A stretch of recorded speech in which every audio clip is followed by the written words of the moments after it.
大家好，我是一小点儿。圣诞节快到了，今天我们用一种面团来制作3款带有节日气氛的曲奇。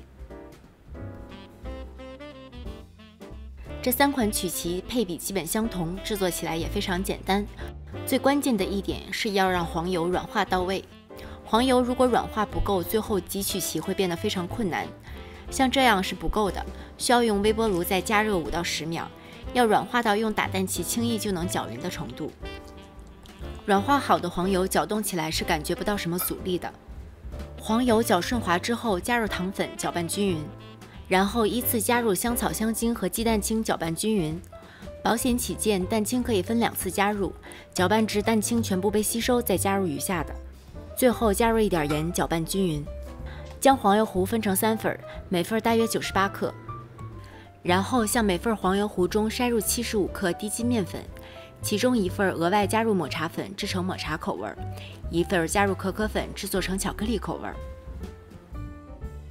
最后分别用橡皮刮刀压拌均匀，至看不见干粉的状态就可以了。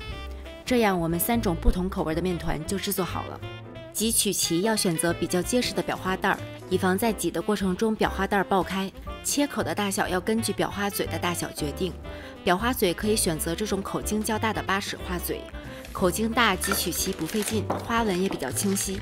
把裱花带像这样套在一个杯子上，可以更方便地装入面糊。在烤盘上垫上烘焙纸或者硅胶垫防粘，蘸一点面糊涂在烤盘的4个角来固定烘焙纸。烘焙纸还有一个作用是利用上面的暗格来作为标尺，让挤出的曲奇大小一致。在烤盘上挤出长约5厘米长的3字形曲奇，注意用力和速度要均匀，然后送入预热好的烤箱中层烤25到28分钟，具体时间要根据自家烤箱脾气决定。